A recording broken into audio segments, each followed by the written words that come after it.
Assalamualaikum warahmatullahi wabarakatuh. Alhamdulillah sudah pertemuan ke-11. Ini harusnya minggu kemarin saya jelaskan, tetapi karena minggu kemarin itu hanya pengumpulan presentasi, jadi hari ini saya jelaskan double di pertemuan 11 dan 12. Sekarang pertemuan 11 dahulu. Semoga kalian dalam lindungan Allah dan selalu sehat, amin. Di pertemuan 11 mata kuliah MPTI ini akan membicarakan tentang manajemen resiko. Jadi semua di sini resiko akan kita analisa sebelum mengerjakan proyek. Manajemen resiko adalah kejadian di masa yang akan datang. Lalu pilihan dan ketidakpastian bahwa pilihan itu akan dilakukan. Juga manajemen resiko ini tindakan untuk memahami mengatur ketidakpastian. Jadi nanti akan ada solusi-solusi bagaimana caranya agar resiko tersebut tidak terjadi. Prosesnya adalah yang pertama perencanaan, ada memutuskan dan merencanakan kegiatan manajemen, lalu meninjau lingkup proyek, lalu outputnya juga rencana manajemen resiko. Ini proses yang pertama, rencana. Yang kedua identifikasi. Identifikasi ini adalah menentukan resiko yang mungkin akan terjadi. Outputnya adalah awal dari semua daftar resiko, jadi nanti akan di list daftar resiko. Yang ketiga adalah melakukan analisis risiko kualitatif. Lalu bagaimana caranya? Prioritas risiko. Jadi risiko yang kira-kira akan membuat proyek berjalan lebih lama itu diprioritaskan. Outputnya adalah update daftar risiko. Jadi diurutkan, diupdate. Yang keempat, melakukan analisis risiko kuantitatif. Efeknya bagaimana dari risiko tersebut. Lalu outputnya adalah update daftar risiko lagi. Jadi efek yang punya efek paling besar dan risiko paling banyak sehingga proyeknya terlalu lama ini harus didahulukan. Yang kelima adalah tanggapan perencanaan risiko. Tanggapan ini langkah-langkah meningkatkan peluangnya untuk mengatasi risiko, dan outputnya adalah proses manajemen risiko sebelumnya. Yang keenam adalah pemantauan dan pengendalian risiko. Pemantauan ini bagaimana caranya? Yaitu yang pertama identifikasi risiko residual. Nah, ini identifikasi risiko yang sudah ada atau risiko yang baru ataupun yang belum ada. Yang kedua adalah outputnya perubahan permintaan dan update daftar risiko, asetnya, rencana, dan dokumen project. Ini outputnya. Perencanaan manajemen risiko. Yang kedua ini. Yang A, strategi risiko. Apa yang disebut, apa perbedaan antara reaktif dan proaktif? Kalau reaktif ini adalah memonitor proyek, lalu juga sumber daya dikesampingkan. Harusnya ini adalah masalah yang penting. Sedangkan proaktif adalah dimulai sebelum kerja teknis diawali. Yang kedua adalah identifikasi risiko potensial. Dan yang ketiga, sasaran adalah menghindari risiko. Jadi menurut saya yang paling bagus adalah yang proaktif, jangan reaktif. Kategori risiko IT, yang pertama risiko proyek. Apakah risiko ada yang mengancam? Lalu jika ada yang menjadi kenyataan atau sudah terjadi, kemungkinan jadwalnya akan berubah dan biaya meningkat. Risiko mengidentifikasi risiko apa saja, risiko biaya, jadwal, personel, sumber daya, stakeholder, dan masalah persyaratan. Risiko teknis. Risiko teknis ini akan mengancam kualitasnya. Jika terjadi maka implementasinya sangat sulit dan tidak mungkin, karena kalau misalkan teknisnya terlalu buruk, misalkan programmernya tidak ahli, maka kualitasnya kurang dan sulit untuk diimplementasikan. Identifikasinya adalah desain potensial, implementasi antarmuka, verifikasi, pemeliharaan masalah, dan lain-lain sampai teknologi. Yang ketiga adalah risiko bisnis. Ini mengancam kelangsungan hidup proyek. Yang risiko bisnis ini terdiri dari risiko pasar, keuangan, teknologi, orang, dan proses. Jadi pasar ini tak seorang pun yang membutuhkan aplikasi yang kita buat, jadi tidak laku ya. Lalu juga keuangan, anggaran yang sudah direncanakan sebelumnya itu membengkak dan berkurang. Perencanaan manajemen risiko masih lanjutan. Yang C, prinsipnya adalah yang pertama, bagaimana cara berprinsip agar risiko dapat dimanajemen. Mempertahankan perspektif global. Jadi Apa yang sudah direncanakan di awal maka harus dikerjakan. Lalu kita lihat pandangan ke depan, kira-kira resiko apa saja yang akan terjadi. Komunikasi dengan tim, lalu pertimbangan resiko, tadi integrasi, jadi mengumpulkan semua resiko lalu mencari solusinya, menekan proses yang berkelanjutan yang kira-kira risiko yang terlalu tinggi, dan mengembangkan visi-visi ini langkah-langkah agar menghasilkan produk yang berkualitas dan mendorong kerja tim agar proyek dapat berkualitas dan sesuai dengan jadwalnya, juga biayanya cukup. Risk breakdown structure, ada RBS.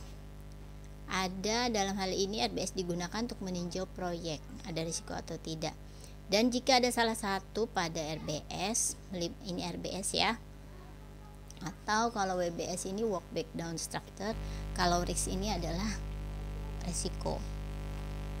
Ini adalah salah satu item melibatkan persiapan siaran pers dan tidak ada satu orang tim yang belum pernah melakukan itu.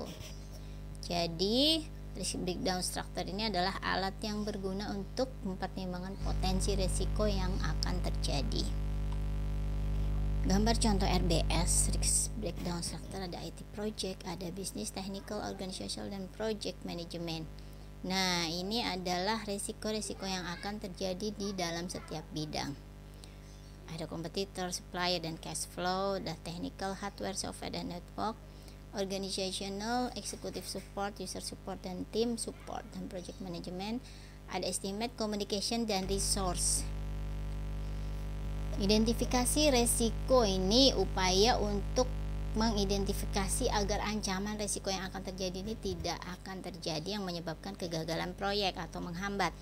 Jenis resiko ada umum, ada khusus. Ada umum yaitu ancaman bagi setiap proyek, dan ada khusus itu adalah khusus ke dalam biaya, lingkup stakeholder, jadi khusus di dalam lingkup proyek tersebut. Tools dan teknik identifikasi resiko, yang pertama brainstorming, ini membangun ide antar tim. Yang kedua teknik DLP, menemukan resiko sesuai dengan para ahli. Dan yang ketiga adalah interview. Interview ini adalah fakta langsung di lapangan. Yang keempat SWOT analysis, mengenali kelemahan dari proyek tersebut dan tantangannya. Lalu checklist. Nah, di checklist resiko yang akan difokuskan yaitu ukuran produk, dampak bisnis resiko, karakteristik stakeholder, ini yang perlu diprediksi, sampai ukuran staf dan pengalaman staf. Analisa resiko, ada analisa kualitatif. Ini adalah identifikasi untuk menetapkan prioritas solusinya. Tekniknya ada matrik, top 10, dan expert. Ada 3 itu. Dan sedangkan kuantitatif ini tekniknya ada 3, ada pohon keputusan, simulasi, dan sensitivitas. Beda ya antara kualitatif dan kuantitatif, ini lebih kepada hitung-hitungan. Decision tree analysis, diagram untuk memilih aksi atau putusan terbaik dalam situasi ke depan yang tidak pasti. Ada namanya EMF, EMV atau Estimated Monetary Value, hasil perkalian dan dari probabilitas kejadian risiko dengan nilai uang kejadian risiko. Jadi resikonya dengan biayanya diperkirakan. Decision tree analysis juga unsur-unsurnya terdapat ada 4. Ada keputusan awal, lalu ada kemungkinan, cabang atau ranting, dan ada alternatif. Keputusan ada berurut sebagai cabang, dan ranting keputusan awal sampai titik keputusan akhir. Setiap cabang menunjukkan satu seri keputusan dan kemungkinan terjadi peristiwa atau event. Keputusan ditentukan mengkaji nilai yang diharapkan. Itu untuk decision tree analysis. Gambar decision tree. Ini ada decision project 1, project 2. Kemungkinannya 20, 80, 20, 10, 70. Lalu ini outcome-nya, pendapat outcome-nya ya adalah pengeluaran 300.000. Jadi lihat ya, yang paling tinggi project 1 28.000, project 2 30.000.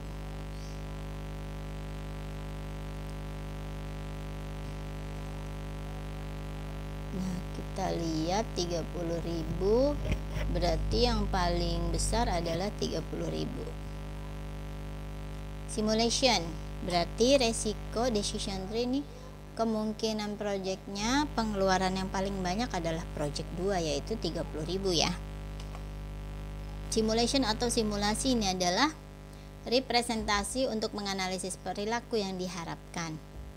Simulasi ini membentuk analisis Monte Carlo, lalu metode untuk menangani ketidakpastian adalah alat bantu untuk pengambilan keputusan.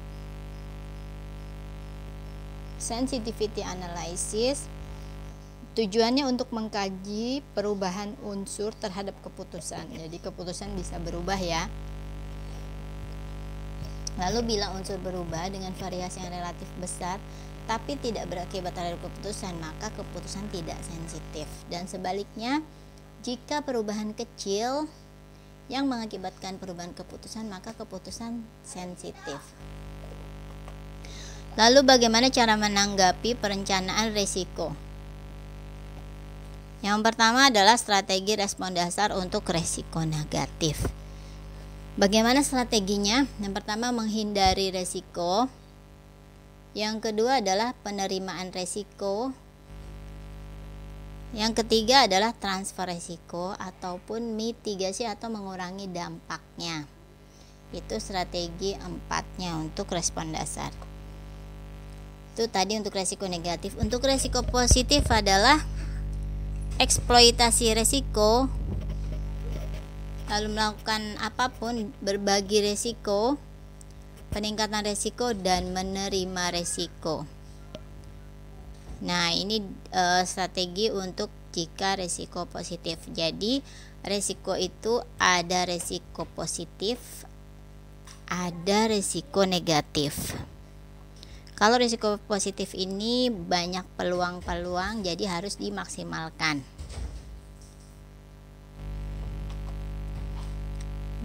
Bagaimana menilai dampak risiko? Menilai dampak jika risiko benar terjadi, maka harus dinilai dari sifat risikonya. Nah, sifat risikonya apakah menetap atau terus-menerus? Lalu risiko ruang lingkupnya apakah hanya kecil atau besar yang terdampak? Lalu yang ketiga adalah waktu risiko, apakah panjang ataukah pendek, dan kapan harus dicari solusinya. Ini adalah latihan soal pertemuan 11, silahkan dikerjakan. Ini nomor 1, nomor 2, nomor 3, nomor 4, dan nomor 5. Sekian penjelasan dari saya, semoga dapat bermanfaat. Kalau belum paham silahkan japri. Jangan lupa like, komen, dan subscribe. Saya akhiri dulu. Assalamualaikum warahmatullahi wabarakatuh.